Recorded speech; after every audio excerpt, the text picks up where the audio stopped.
లలిత jewellers వారి double ధమాకా offer. అన్ని బంగారు నగలపై తరుగులో 1% తగ్గింపు, పాత బంగారు నగల ఎక్స్చేంజ్ పై గ్రాముకు 150 రూపాయలు అదనంగా పొందండి. చాలా సంతోషంగా ఉన్నాను. చూస్తున్నా తెలుస్తుంది. మన ఇద్దరం కాసేపు ఆ మండపల్లి కూర్చున్నావా? నేను నీతో మాట్లాడడానికి, నేను చూడడానికి అసలు ఇంట్లో వీలు పట్టలేదు. నేను ఇంకా చాలా చాలా మాట్లాడాను. మాట్లాడుకోవచ్చులే, పైగా అయ్యారు కూడా ఇంట్లో లేరు. వస్తే మన కోసం ఎత్తుకుంటారు. హలో, యజమానురాలాగా చెప్తున్నాను, బోధపడిందా? బోధపడిందమ్మా. రండి. చెన్నమ్మ గారు వంద మీద గుడికెళ్ళి వస్తామని చెప్పారు. పైగా మన చెన్నయ్య కూడా తోడెళ్ళాడు. ఇంకా భయపడతారు ఎందుకు? సాయంత్రం నుంచి వర్షం ఆకుండా కురుస్తాను. మధ్యలో కారు రిపేర్ ఏదన్నా అయితే ఎందుకైనా మంచిది ఒకసారి వెళ్ళి చూసొద్దాం. నువ్వు వెళ్ళి పండితి. అలాగే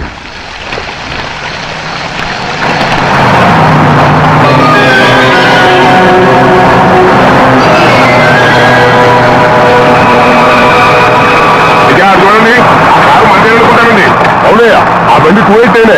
నేను అప్పుడే చెప్పాగా బండి రిపేర్ ఏదన్నా అయింటుందని. పక్కన ఆపరా. చాలా పొద్దుపొద్దున ఎదుగుతో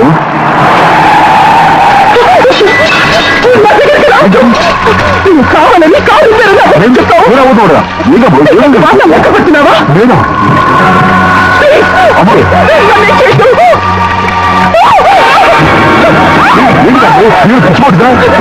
ఖర్చుపడుతుంది. నా ప్రాణం పోయినా నీకు లోగను.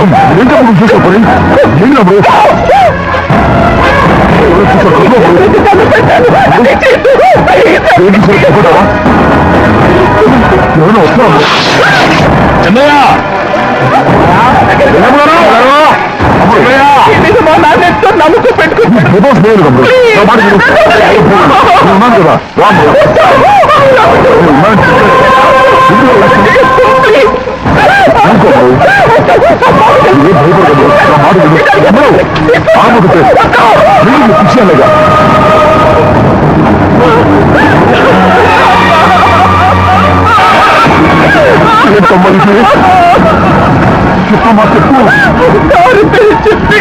నన్ను మండపంలోకి తీసుకొచ్చాడు. వర్షం పడుతుంది, కారు రిపేర్ చేయలేమని, ఇక్కడే ఉంటామని నన్ను గొల్ల చూశాను. చాలా భయమేసింది.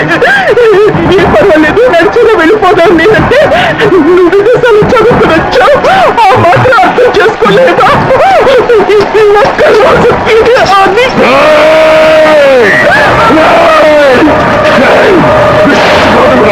ఎంత పని చేశావు? నేను నా పెద్దలా చూసుకున్నాను. అలాంటిది నా కూతురు ఒట్టి మీద చేస్తావా? నువ్వు మనుషులు కాదురా, నువ్వు మనుషులు కాదు. రాక్షసుని తల్లిపాలు తాగి తగ్గినమ్ముకుంటే నీచుడురా.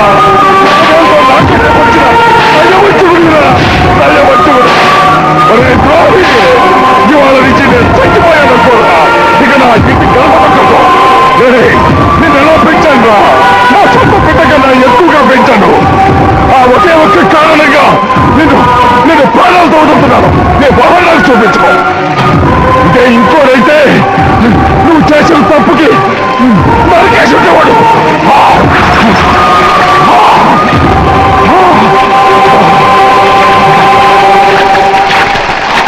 పదమ్మా, రండి. ఇవాళతో వాడికి మనకి రుణం తిరిగిపోయి.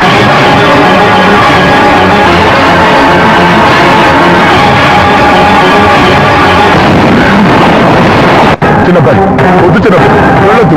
నా మాట విను. రెండు కుటుంబాలు కలవబోతున్నాయి. వద్దు చిన్నబ్బాయి. చిన్న వెళ్ళు, చిన్న నా మాట విని. చిన్న వెళ్ళు, చిన్న వెళ్ళు, చిన్న వెళ్ళు, చిన్న. ఎక్కడికి వెళ్తున్నావు? ఒక నౌకరేదమా? నా అక్క కూతురు ఒంటి మీద చెయ్యేశాడని తెలుసు కూడా నన్ను నోరు మూసుకుని కూర్చోమంటావా? అడ్డు తప్పుకున్నాయా? వాడి కాలు చెయ్యం నరకందే నేను నిద్రపోను. నరికేస్తే నీ పక్క చల్లారిపోతుందా? అందుకని పరువు పైన పర్వాలేదని చేతులు ముచ్చు కూర్చోమంటావా? పొరుందిరా నీకు? వాడిని చంపేసి జైలుకెళ్ళి కూర్చుంటావా? పర్వాలేదు. జరిగింది విని గాజులు తొడుక్కుని కూర్చోవడం కంటే అదే మేలు. ఊళ్ళో నలుగురు చేత మొహం మీద ఉమ్మయించుకోవడం కంటే జైలుకెళ్ళడమే మేలు. తప్పుతావు. వద్దు బాబు, నేను చెప్పేది కొంచెం విను. మా నాన్న చిన్నయ్య నెత్తి మీద పెట్టుకుని ఊరేగాడు. ఇప్పుడు ఆయనే నిజం తెలుసుకుని బయటికి గెంటేశాడు. ఆ శిక్ష వాడికి చాలు. కానీ మీ చెల్లెలు పొరుగు పోయిందే, దానికి కారణమైన వాడిని నేను ఊరికే వదిలేయాలా? నువ్వు వాడిని నరికేస్తే జరిగింది మాసిపోతుందా? పోదు, కానీ కోపం కొంచెమైనా తగ్గుతుంది కదా. 2 రోజులు ప్రశాంతంగా ఉంటే అన్ని కోపాలు పోతాయి. అవును, నువ్వు కూడా 15 సంవత్సరాలుగా ప్రశాంతంగానే ఉన్నావు, కానీ మీ నాన్నకి నీ మీద కోపం పోనేలేదే. అలాగే నేను కూడా. తప్పుకోవద్దు.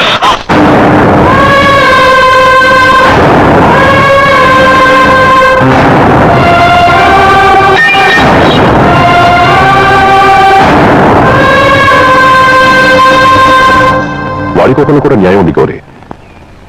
ఎవడో చేసిన దాన్ని ఎవడు చేసుకుంటాడు చెప్పు? న్యాయంగా చూస్తే వాడు చేసుకోవాల్సిన పిల్ల. వాడు మనతో పాటు చిన్న వయసులో వచ్చేసాడు కాబట్టి ఆ కుటుంబానికి విరోధయ్యాడు. పోన్లే, తను నాకు మర్యాద ఇవ్వకపోయినా నీకైనా ఇచ్చాడు. అచ్చా రే మడిదీరా. ఎందుకయ్యా చెన్నైని అడగాలి? కడుపు తీయడానికి ఎంతమంది కూలీలు కావాలో చెన్నైకే తెలుసండి. శనక్కాయలు ఏ కుట్లో అమ్మాలో చెన్నైకే తెలుసండి. జొన్న చేనుకు మందు కొట్టారో లేదో చెన్నైకే తెలుసండి. అయ్యా మరి నేను వెళ్ళొస్తానండి. ఎక్కడికి వెళ్తున్నావు? చెన్నై దగ్గరికండి. ఎందుకు? అదేనండి, కౌలు డబ్బులు ఎవరెవరి పేరుతో ఏ ఏ బ్యాంకుల్లో వేయాలి, ఈ దివాణానికి కావలసినటువంటి వస్తువులని ఎక్కడ కొనాలి, ఇవన్నీ చెన్నైకే తెలుసండి. అడిగి తెలుసుకుందామని బయలుదేరా. ఏంటయ్యా ఇన్ని రోజులు ఇవన్నీ చెన్నై చూసుకుంటుంటే మీరందరూ ఇంట్లో తినుకొచ్చిన ఏం చేస్తారు? గాడిదలు కాస్తున్నారా? ఇది ఇల్లా సత్రమా? అబ్బా నువ్వు ఉండవయ్యా, నేను చెప్తున్నాను కదా. వంటింట్లో ఏమేమి చేయాలో ఎంత చేయాలో తెలియక అందరూ ఖాళీగా కూర్చున్నారు. 2 రోజులు వచ్చి చెన్నై పళ్ళకు రావట్లేదటగా. వెంటనే డ్రైవర్ పంపించి చెన్నైని పిలిపించండి. 2 రోజులుగా నువ్వు ఎక్కడికి వెళ్ళావు? సముద్రం ఎలా ఉంటుందో చూద్దామని వైజాగ్ వెళ్ళేది. వెళ్ళా సముద్రంలో. అయ్యా గోవిందయ్య, అయ్యా ఈ లెక్క చూసి నీకు లెక్క చూసుకునే డబ్బులు ఇవ్వాలి. మరి ముందే అయ్యా అయ్యా అయ్యా అంటూ ముష్టోళ్ళగా చేయగలుగుతావురా? నువ్వు ఎప్పుడు వచ్చావు, నీకు ఎంత ఇవ్వాలి చెప్పు. గుమ్మస్తా మీరా నేనండి. మీకు లెక్కలు తెలియకపోతే వెళ్ళి చెన్నై గారు అడగండి. ఏంట్రా డబ్బా ఇస్తున్నావా? నన్ను ఉద్యోగం అనేది వెళ్ళిపోమన్నారు కదా. ఏడుస్తావురా? ఎక్కడికి వెళ్ళాలో ఎలా బతకాలో తెలియక ఏడుస్తుంటా. సరే సరే సరే నేడ ఒక ఇప్పుడు మా ఇల్లు చూసుకోవడానికి ఎవరు లేరురా. నా కూతురు కూడా ఇక్కడే పని చేస్తుంది. నువ్వు మా ఇల్లు జాగ్రత్తగా చూసుకుంటావా? అలాగేనండి. ఈ ఉద్యోగం పర్మనెంట్ కదండి? అది నీ నరకం మీద ఆధారపడి ఉంటుంది. అంతే కదా? తప్పండి. ఎలా ఉంది? అలా తగినట్టు నడుస్తాం. బాలేదా? ఇంకోటి నడుస్తాను.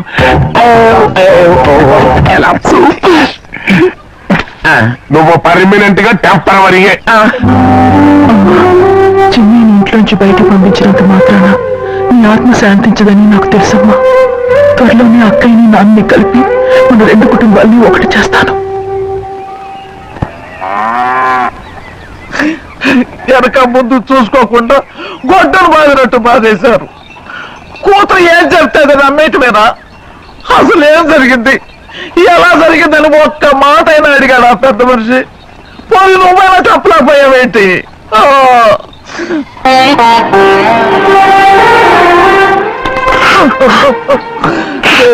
చిన్నయ్య ఏడుస్తున్నావయ్యా.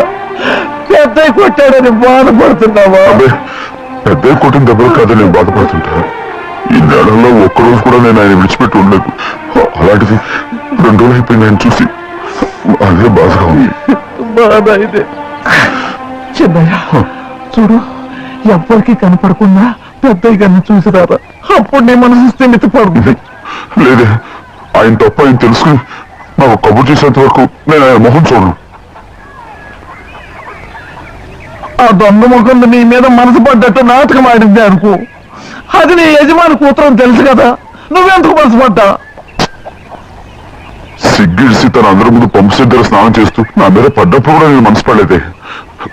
కానీ ఒకరోజు అయ్యో ఏంటి తమ్ముడు మధ్యగానే పోయిందేంటి?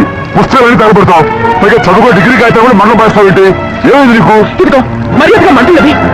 అవి నేను చదివి సంపాదించుకున్న డిగ్రీలు. వాటిని మంటల్లో వేస్తాను, చెప్పేస్తాను, నా ఇష్టం. అది అడిగే హక్కు నీకు లేదు. అవి మంటల్లో వేయకపోతే ప్రాణానికి ప్రాణంగా చూసుకుంటున్నావే మా నాన్న.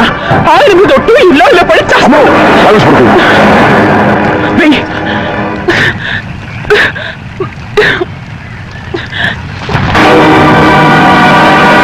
అడగబడుతుంది. నువ్వు చదువుకుని చదువుని కాదు, మా పెద్దయ్య పెంచుకున్న ఆశని, ఆయన కన్న కళ ఉంది. పర్వాలేదు, నా ఆశ నెరవేరినప్పుడు ఎవరి ఆశ తీరినా తీరిపోయినా నాకు అనవసరం. డబ్బున్న దాని మీద నువ్వు నన్ను ప్రేమించడానికి వెనకాడుతున్నావు. చూడు, మా నాన్న నా పేరు మీద రాసిన ఆస్తుల తాలూకు దస్తావేజులు మొత్తం తెచ్చాను. ఇవి కూడా తగలబెడతాను. నేను ముందే చెప్పాను, అడ్డొచ్చావో చూపిస్తాను.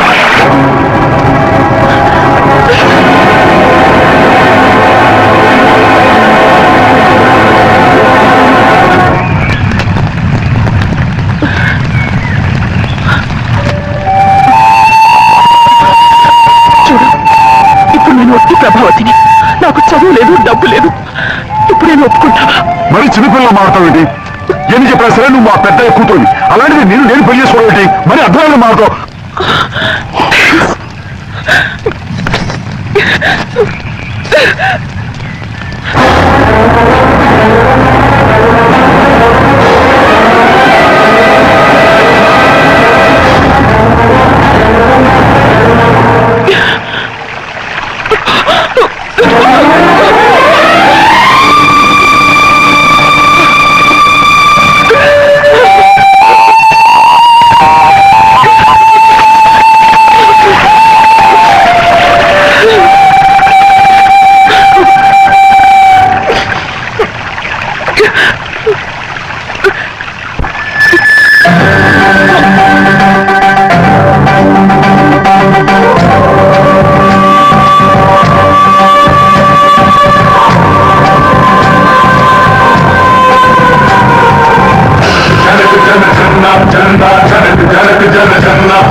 ప్రేమలోనే ఉన్నాయి.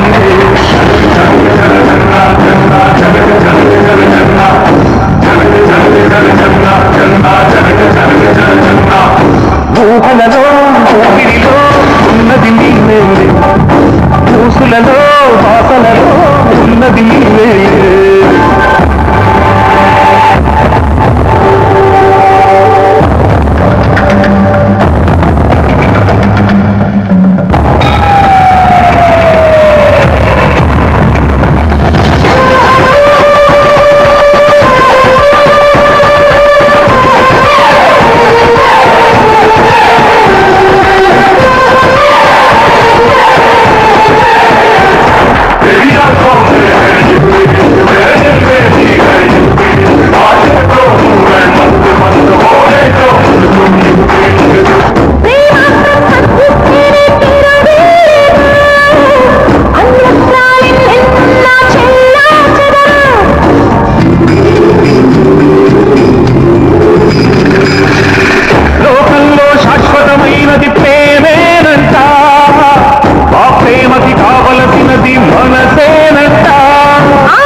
ఆ రోజు తగులుపెట్టిన కాగితాలన్నీ నకిలీవైనా ఉండొచ్చు.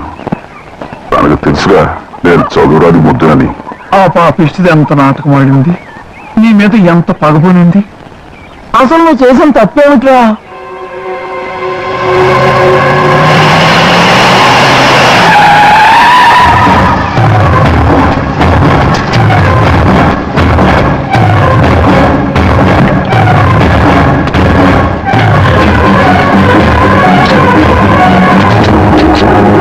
నేనా నీ వెంటబడి తిరిగాను? నేనా నేను ప్రేమించమని అడిగాను? నేనా నేను పెళ్లి చేసుకోమని అడిగాను?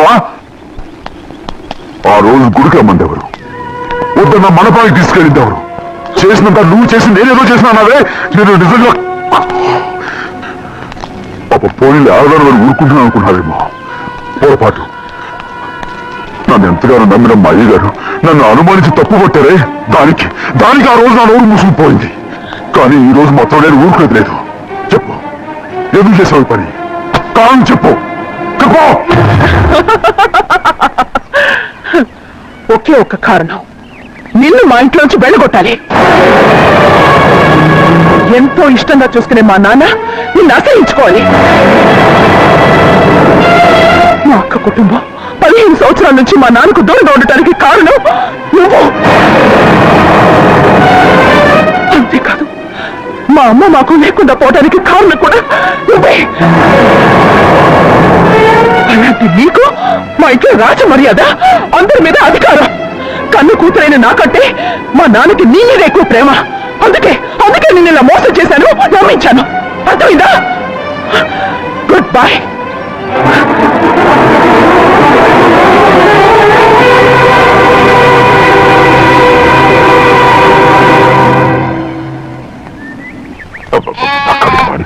ఏంటి నాన్న, బాగా ఆటలాడుతుందా? అవునమ్మా, ఇడ్లీ రమ్మని ఆ బస్సు గాడి పంపించి 2 గంటలైంది. అప్పటికి ఆలస్యం అవుతామని నా బండి కూడా ఇచ్చి పంపించా. సంతోషించావు. ఏంట్రా ఇంత ఆలస్యంగా చచ్చావు? మరే నేను నడిపెత్తుకురావద్దేంటి? అదే నేనైతే లగెత్తుకెళ్ళి లగెత్తుకొచ్చేసేవాడిని. అంటే ఈ బండి నడపడం నీ చేత కదా? మరి ఎందుకు చేసుకెళ్ళట్టు? ఏమో మీరు తీసుకెళ్ళమన్నారు, కర్మ తీసుకెళ్ళాను. కర్మ. సర్లే, ఆకలి చచ్చేట్టుగా ఇడ్లీలు ఎక్కడా? అదిగో మూటలో వచ్చేస్తున్నాయి. రోట్లో ఇడ్లీలు రావటమేంట్రా? ఈయన నంబర్ లేదని మూట దింపి ఇప్పి చూపించండి. అడగనండి, ఇన్ని ఇడ్లీలు తెచ్చావిరా? 494 రూపాయలకు ఆ మాత్రం ఇడ్లీలు రాబెట్టి. 494 రూపాయలకి ఇడ్లీలా? మరి అదే చెప్పడమే చెప్పేస్తారు, ఆ తర్వాత మర్చిపోతారు. మరి నాగమణి నాగమ్మండి ఏంటండి? ఏంటంట? అప్పుడు మీ నాన్న నాతో ఏం చెప్పాడు? ఉండండి, ఏంటమ్మా ఫ్లాష్ బ్యాక్ చెప్తావా? ఆకలేస్తుందిరా. రామస్వామి హోటల్కి వెళ్ళి చాలా తెచ్చిపెట్టు. నాకు కూడా ఆకలిస్తుందండి. నువ్వు ఏదైనా తిని నాకు మాత్రం ఒట్టి ఇడ్లీ పడరా. ఇదిగో ఈ నోటు ఎంతో తెలుసా? నేనేమన్నా పెళ్లి తక్కువ అనుకున్నారా? 500 నోటు. అబ్బా, నువ్వే తిని అచ్చుకుతున్నట్టుగా మాట్లాడుతున్నావే. చాలా ఆకలేస్తుంది. బండి వేసుకెళ్ళి తొందర తీసుకోపా. ఇదండి జరిగింది. చిల్లర లేదు కదా అని 500 రూపాయలు నోటిచ్చి పంపిస్తే మొత్తం ఇడ్లీ పట్టుకొస్తా ఉంటా. నీ నోట్స్ చెప్పు. ఆకలి వేసేస్తుందమ్మా. చట్నీ సాంబార్ ఇదిరా? ఇచ్చాడండి. ఇది నేనే వద్దన్నానండి. ఎందుకని? మరి అదే మళ్ళీ మర్చిపోయారు. నాగమణి మీ నాన్న నాతో ఏం చెప్పాడు? అయ్యో అయ్యో, చట్నీ సాంబార్లని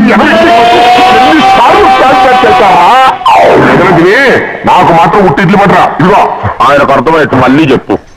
నాకు మాత్రం ఒట్టి ఇడ్లీ పడరా. అయ్యో నువ్వు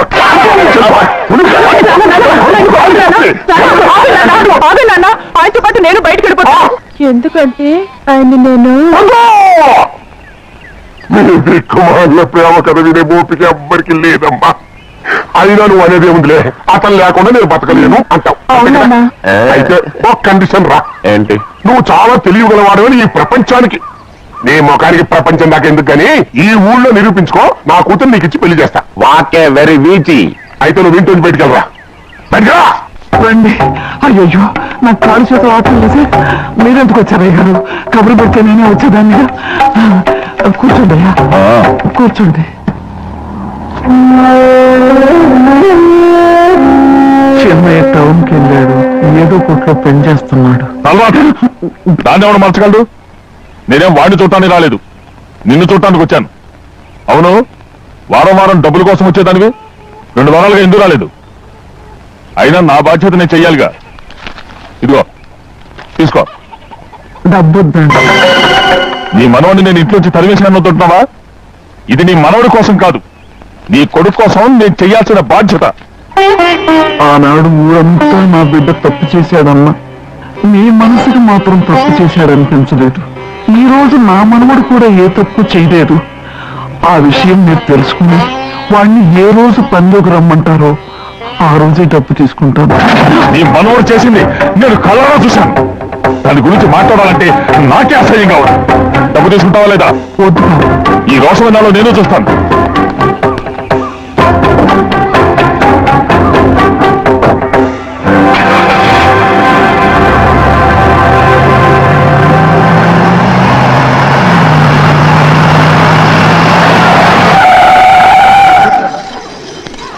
ఏంట్రా అందరూ ఇంట్లో పనులు మానేసి బయట కబుర్లు చెప్పుకుంటున్నారు? పెద్దమ్మాయి గారు అల్లుడి గారు మన ఇంటికి వచ్చారు. వాటితో పాటు బంధువులు కూడా తీసుకొచ్చారండి. అందుకే మేము అనలేకపోయాం. తాంబూలాలు కూడా పట్టుకొచ్చారండి.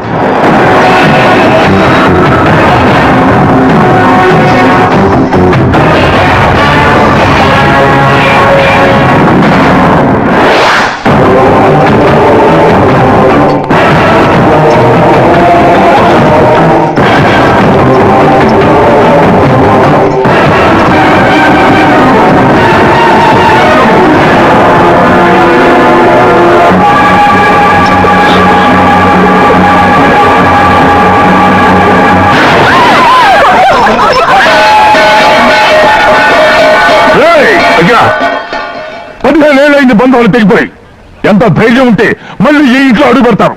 ఎవరు ఈ గాడిదలు లోపల వచ్చింది? ముందు వీళ్ళందరినీ మెడబెట్టి బయటికి కట్టేయండి. నేనే వాళ్ళని రమ్మన్నాను. ఎందుకు రమ్మన్నావు? నా పెళ్లి గురించి మాట్లాడడానికి. నీ పెళ్లి గురించి మాట్లాడటానికి వాళ్ళెవరు? నా తోడు పుట్టింది, నీ కన్న కూతురు. దాని మెడలో తాళి పండే రోజునే ఆ వంశం మారిపోయింది. తాళి కట్టించుకుని వేరే ఇంటికి వెళ్ళినంత మాత్రాన నీ కూతురు కాకుండా పోతుందా? ఈ విత్తనం వద్దు. రమ్మని చెప్పి నువ్వే వాళ్ళని పొమ్మని చెప్పు. అంత కాని పని మేమేం చేశాం బావా? ఇంకోసారి బావానే అంటే మర్యాద తక్కదు. నీ చిన్న కూతురు పరుగు పోయినప్పుడు ఏమైందో ఈ మర్యాద? అది నా సొంత విషయం. నాకు సొంత విషయమే. ఏంటో నీ సొంత విషయం? అక్కడ నిలబడింది అది నా అక్క కూతురు. చేసుకునే హక్కు నాకుంది. అందుకే పిల్లని అడగడానికి వచ్చాం. చెప్పు తీసుకుపోతాను. నీ అక్క పోయిన రోజునే అబద్ధాలు అయిపోయాయి. నా కూతుర్ని ఎవరికి కట్టబెట్టాలో నాకు బాగా తెలుసు. కానీ నా పెళ్లికి నా ఇష్టం కూడా ఉండాలి నాన్న. ఓహో, వీడిని ఇష్టపడ్డావన్నమాట పెళ్లి చేసుకోవటానికి? కాదు, తల్లిదండ్రులకి ఎలాగో నేర్చుకోలేకపోయాను. అట్లీస్ట్ ఆ ఇంటికి కోడలుగా వెళ్ళి పక్కలోనైనా అమ్మని చూసుకుందామని ఆశపడ్డాను. నీ ఆశ నేను బతుకున్నంత కాలం తీరదు. ఎందుకు తీరదు? నా పెళ్లికి నీ అనుమతి అవసరం లేదు. నేను ఇప్పుడు మేజర్ని. ఎవరితో మాట్లాడుతున్నావే? ఆయన మనకు జన్మనిచ్చిన తండ్రి. ఆయనకి ఇష్టం లేకుండా నీ పెళ్లి జరిగిపోతుంది అనుకుంటున్నావా? నువ్వు మేజర్ని అంటున్నావే. ఇంతవరకు నిన్ను చదివించి పెద్దదాన్ని చేసిన ఎవరు? విదేశాల్లో చదివినంత మాత్రాన నోటి వచ్చినట్టు మాట్లాడతావా?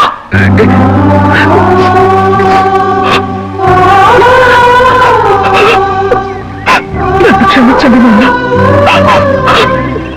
ఎలాగైనా మన కుటుంబం కలవాలనే ఆశతో దాని మాటలు విని ఇక్కడికి వచ్చాం.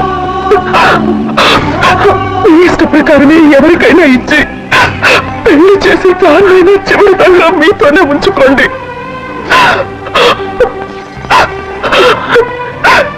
వెళ్ళొస్తానన్నా. ఎందుకు వెళ్ళొస్తామని చెప్తున్నావు? ఈ జన్మలో ఇక్కడికి రాలేమని తెలిపోయింది కదా. వెళ్తామని చెప్పు.